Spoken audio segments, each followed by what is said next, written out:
Hello friends, कैसे हैं आप? उम्मीद है आप सब बहुत ही खैरियत से होंगे। तो आज हम एक्सप्लेन करने वाले हैं हाल ही में रिलीज़ हुई बॉलीवुड मूवी जिसका नाम है सितारे ज़मीन पर, जिसने आते ही हमारी कम्युनिटी में बहुत ही खूबसूरत और प्यारा सा मैसेज डिलीवर किया है।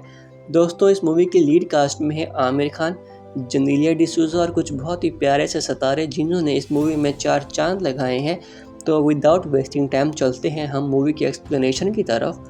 कहानी का आगाज़ होता है गुलशन कुमार से, जो कि इंडिया की बास्केटबॉल टीम के असिस्टेंट कोच होते हैं, लेकिन वो अपनी इस पोजीशन से कुछ खास खुश नहीं होते, क्योंकि उनका मानना था कि उनके पास ज़्यादा एबिलिटी, नॉलेज और स्किल है, जिसकी बेस पे उन्हें इस टीम का असिस्टेंट नहीं बल्कि हेड कोच होना चाहिए था।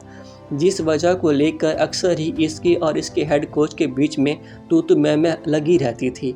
चुनाचा एक बार इनकी टीम को इंटरनेशनल लेवल पर परफॉर्म करने का मौका मिलता है। ड्यूरिंग मैच गुलशन अपनी टीम को बार बार इंटरप्ट कर रहा होता है और अपने हेड कोच को भी बार बार टोक रहा होता है, जिस पे उसके हेड कोच उसको 2-3 बार मना करता है, लेकिन जब वो उसकी बात नहीं मानता तो इन दोनों में आर्गुमेंट्स बढ़ जाते हैं और गुस्से में आकर गुलशन अपने हेड कोच को पंच मार देता है, जिसकी वीडियो पूरे सोशल मीडिया पे वायरल हो जाती है, जिसकी वजह से गुलशन की जॉब चली जाती है।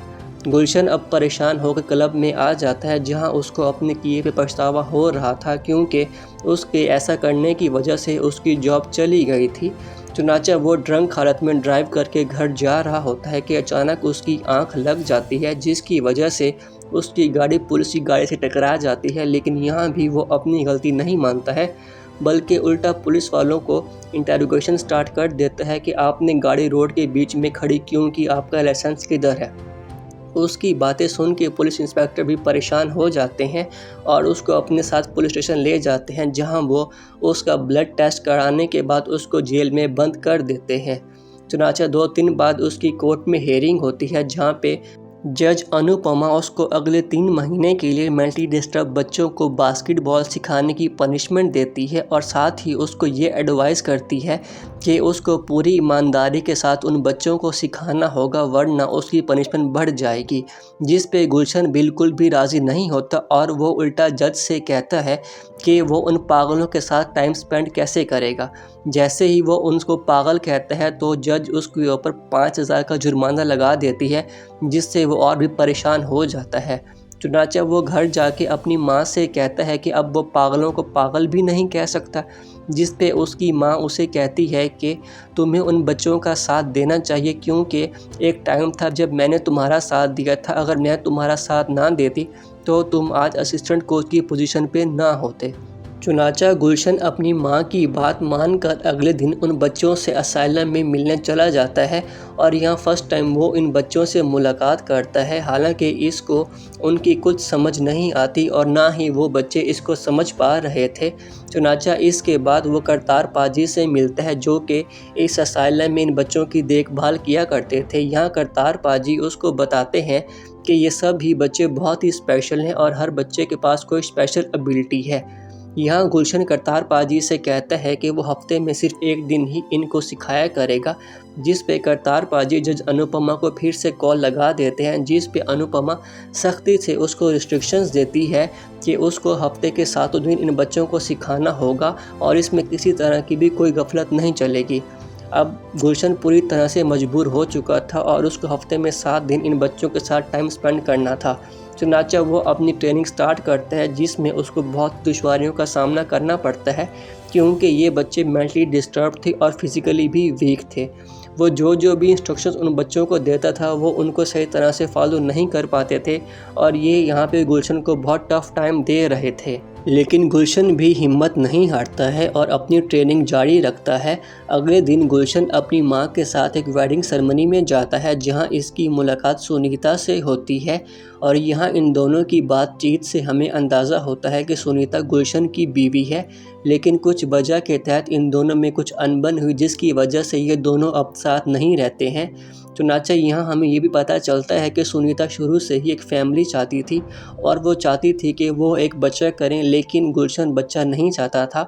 वो नहीं चाहता था कि वो अभी से कोई रिस्पॉन्सिबिलिटी संभाले, जिस वजह से इन दोनों में अनबन हुई और दोनों अब अलग अलग रहने लगे थे। उधर दूसरी तरफ गुलशन अब आहिस्ता आहिस्ता उन बच्चों को समझने लगा था और वो बच्चे भी अब गुलशन के साथ ख़ुद को इमोशनली अटैच करने लगे थे।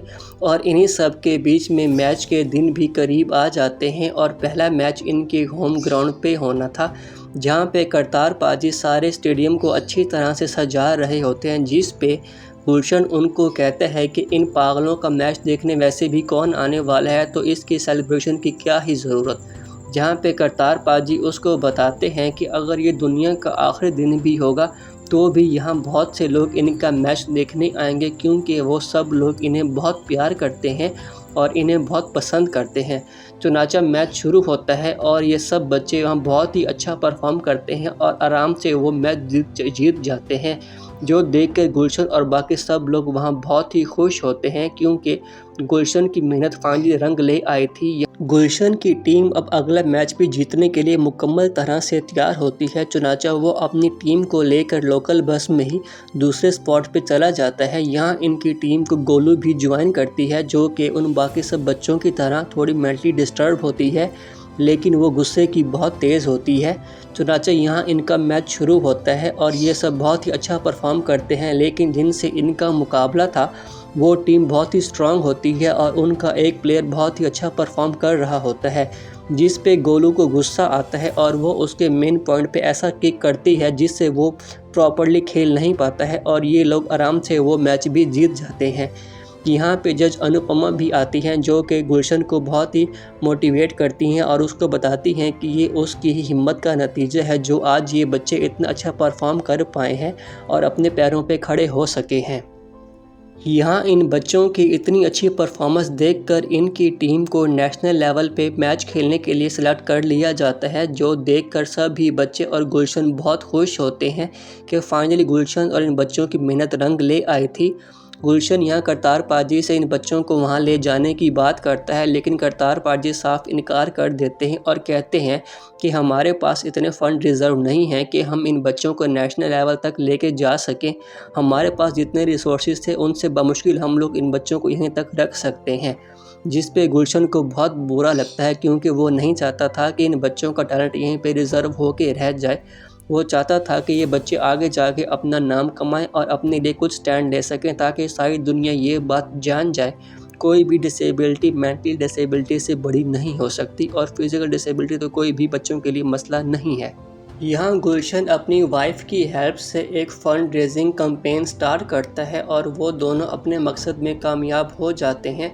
वो इतना फ़ंड इकट्ठा कर लेते हैं जिसकी हेल्प से वो उन बच्चों को वहाँ मैच तक लेके जा सकें, और ऐसा ही होता है। लेकिन यहाँ मसला ये था कि जिस टीम से इनका सामना था वो गुलशन के हेड कोच की टीम थी, जो कि सारे ही फिट और हेल्दी और हाइटेड थे।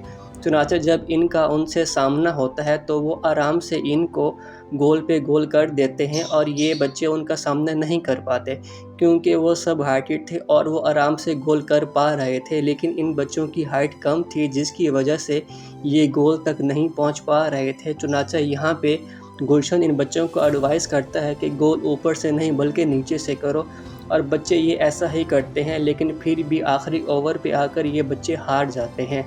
लेकिन फिर भी हारने के बाद ये बच्चे अफसरदा नहीं होते, बल्कि अपनी हार को भी एंजॉय कर रहे होते हैं।